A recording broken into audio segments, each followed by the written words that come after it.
Пак здравейте! Днес ще гледам да съм бърза. Сега ще ви покажа как се правят кориците на този албум.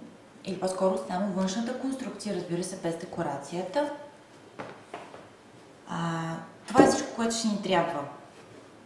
Линийка, химикалче, бонфолдър, ножичка и лепило. Това е PVA лепило, доста течно, но принципно за нуждите на корицата може да бъде и доста по-течно, т.е. вие може да използвате разредено C200.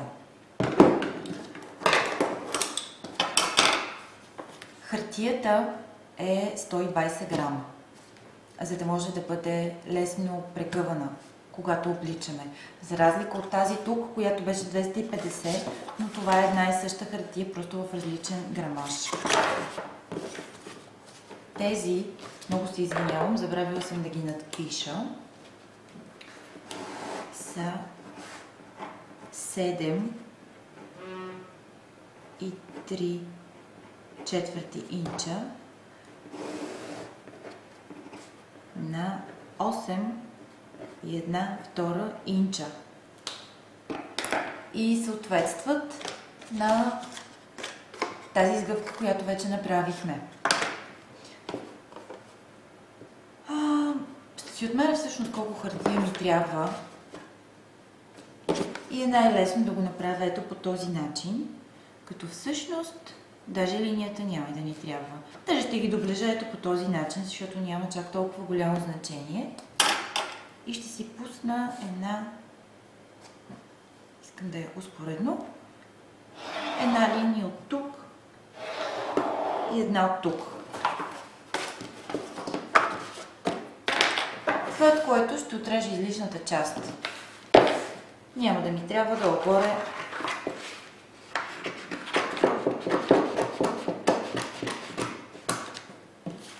Това парче. И тук отдолу няма да ми трябва. Ще оставя толкова, колкото имам отгоре.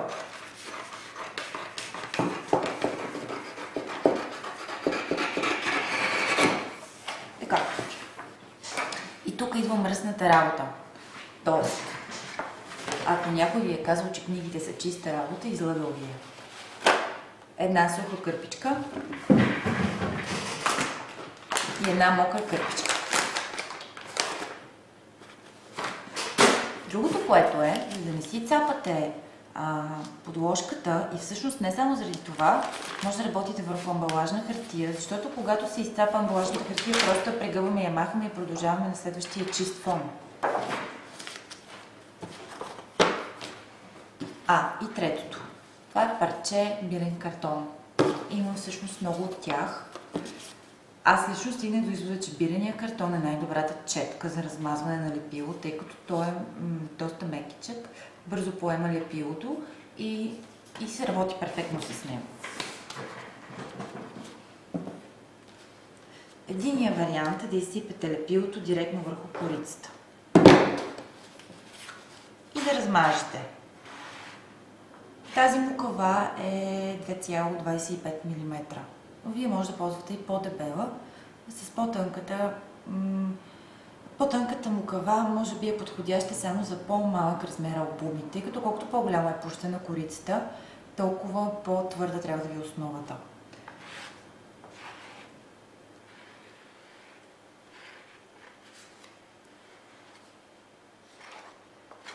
Разнасям навсякъде. PVA лепилото е създадено изключително за поръсти повърхности, т.е. то не работи при гладки повърхности. В случая поема страшно бързо, но това зависи от вида лепило, което ползвате в крайна сметка. Това поема много бързо. Но идеята е да не наводнявате прекалено много корицата, защото после ще трябва да я сложите под някаква плоскост, за да я изпънете. Намазал го навсякъде. И си го слагам тук, като гледам да равня черната линийка. Тя ми е като ориентир. Ето, за тази мацаница ставаше въпрос. Сега ще сбърша лепилото тук. И понеже съм си това на верни, ще си го обърна и хубаво ще го натисна, за да съм сигурна, че залепва навсякъде. По принцип ПВА лепилата са лесно се почистват. Разбира се, зависи с каква хартия работите.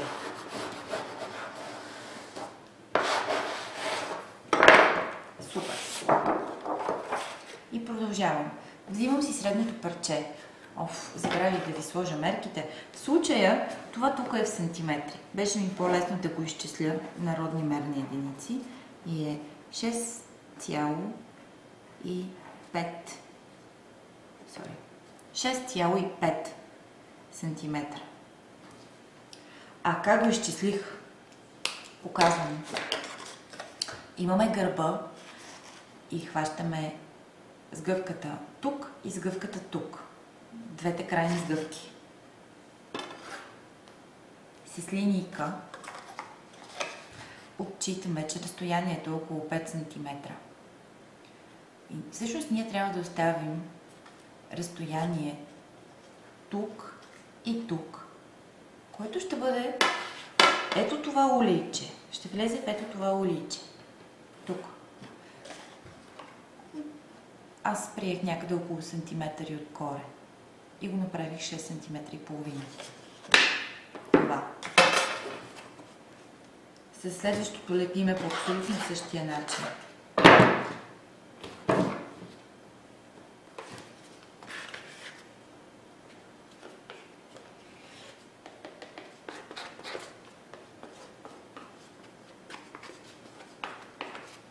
Като отнемаме излишното количество.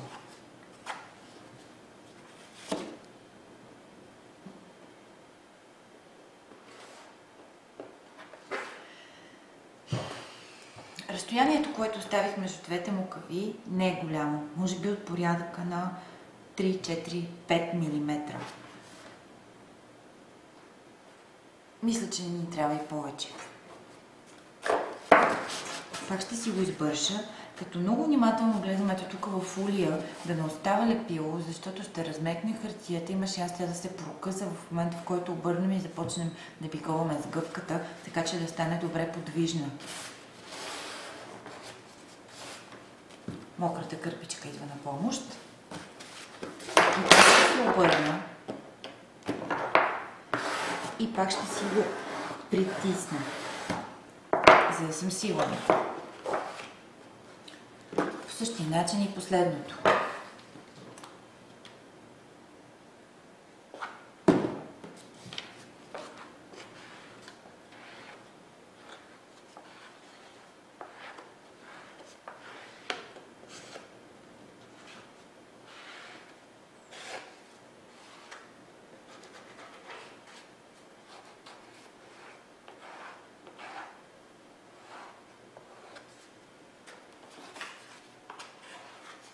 Ако е нещо повече, винаги може да го оберете, но хубаво всички краища да са добре намазани.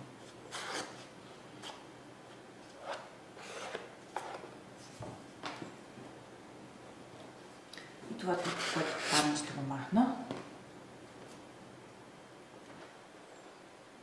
И всъщност пак си го равнявам по черната линийка. Така съм сигурна, че всичките са поставени. Не мога да го кажа математически, но лежат успоредно в една равнина.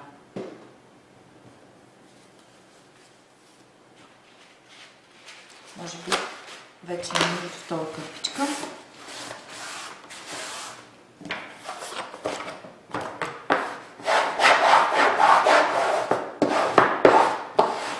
Така. Ето, вече е мръсно. Просто го махам. И какво следва? Тези ще ги отрежа по-далече от ръба. Ето вижте тук колко място остава до хартията. И после ще ви покажа защо.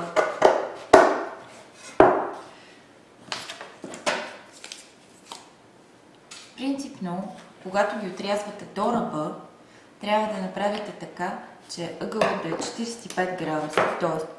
да отрязвате равнобедрен триъгълник, за да сте сигурни, че този ъгъл тук е 45 градуса. Това са подробности. Можем и без тях.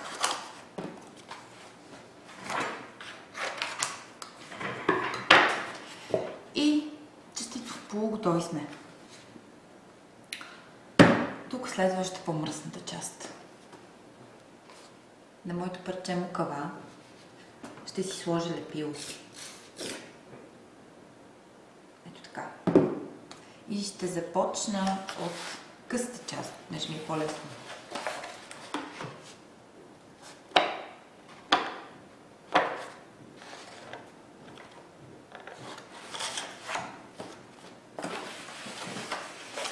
Искам да ви го покажа на вас как е най-правилното прегъване.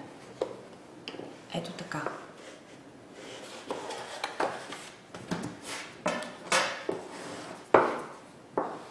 След което избутвате, като сте сигурни, че тук ръбът няма въздух.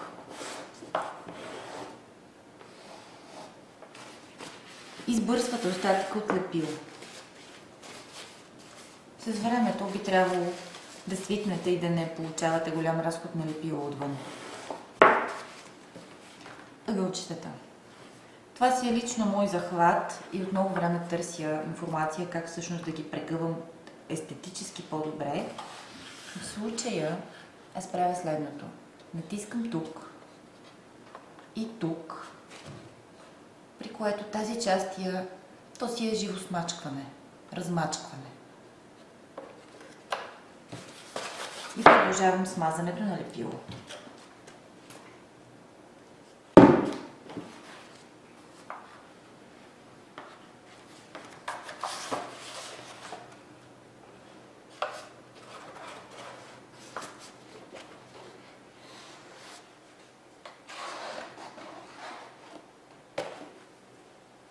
Това е доста дълго и ще ви е доста трудно да го прекънете. Но има начини за всичко.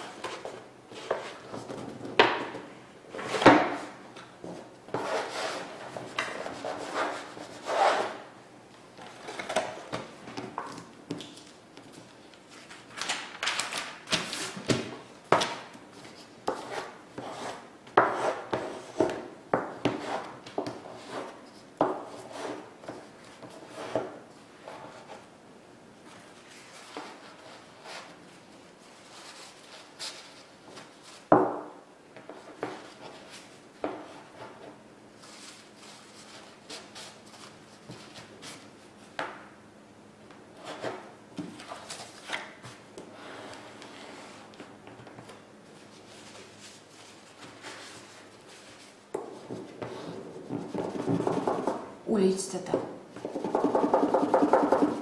Нещо по-обемно, защото това е доста тънко.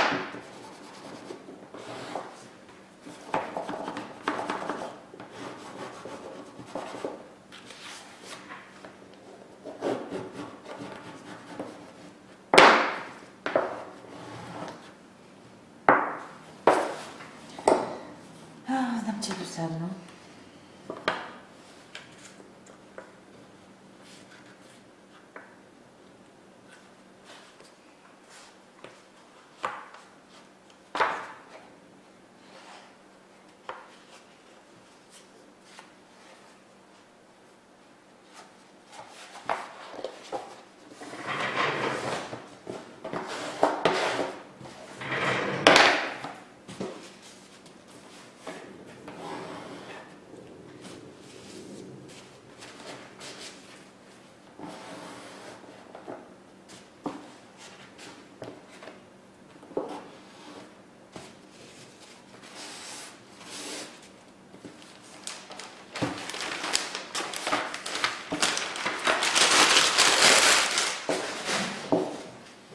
И остана последната част.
Окей, тук се е изхлузило без да искам.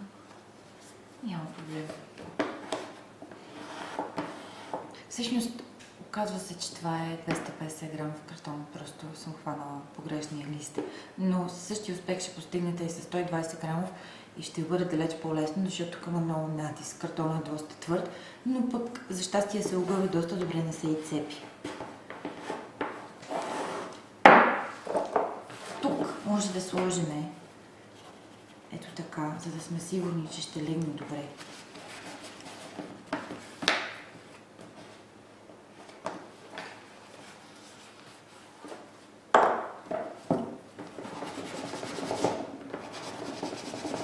Бикваме си уличетата, сгъваме, връщаме отзад.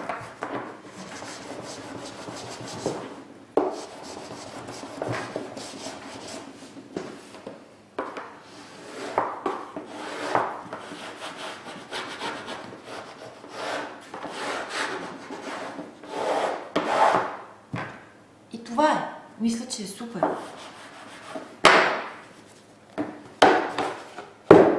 И лежи правилно. В смисъл. Това, което може да направите, е да сложите всяка корица по-отделно, да легне между плоскости в продължение на 30 минути, докато се изпъне. Може и за повече да оставите и ще имате супер форма. В смисъл няма да има никакво огъване в последствие, защото в момента е много мокро, това изсъхва доста бавно. И така. Сега искам да покажа как се монтира ето тази част. Единственото, което трябва да направим е да я залепим. Махам всичките тези двойно залепещи, които ги ползвам само като уплътнение.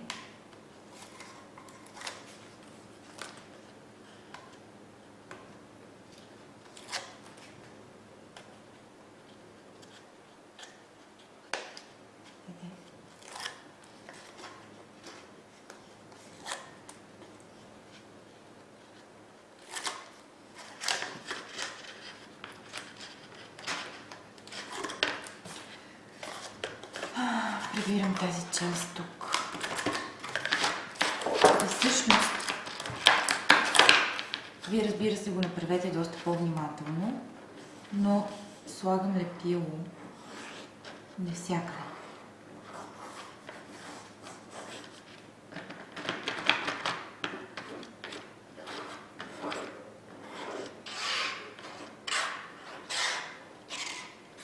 Между другото, предния път не се сетих, че мога да закривя леко тези части, но всъщност няма чак толкова голямо значение. Не е някаква естетическа катастрофа, ако не ги закривим. Идеята е, вижте, доставим равно разстояние от тук до тук и от тук до тук.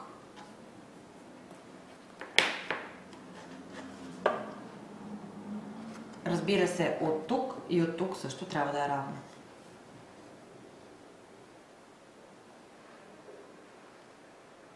Това е.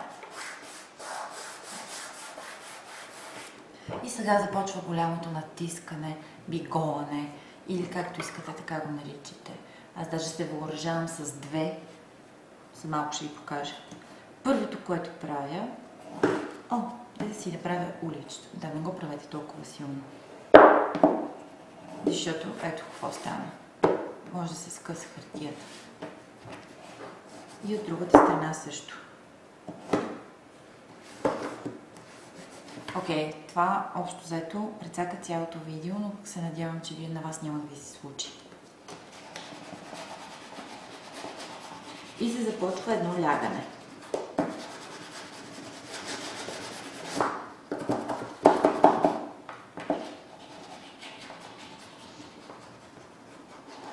За да сме сигурни, че ще легне навсякъде. И че няма да има нещо, което да стърчи.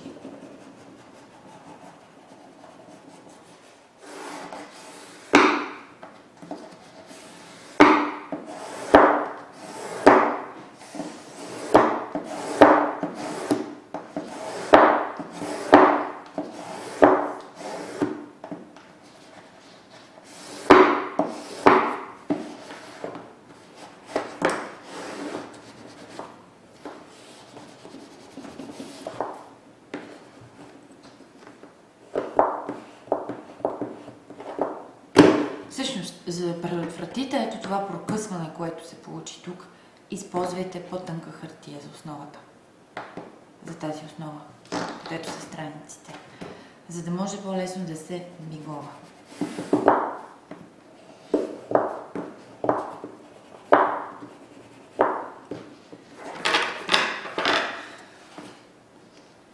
И това действие с ето това прилягане може да го практикувате в продължение на 15 минути, докато сте сигурни, че всичко навсякъде е легнало правилно. Зависи колко сте взискателни. В случая тук легна долу-горе от първия път, но това не означава, че няма да се отдели, тъй като лепилото все още е доста мокро. След което, ако желаете, след като всичко е залепнало добре, можете да се ги раздвижите на всички посоки, за да сгъвките, за да са по-пластични.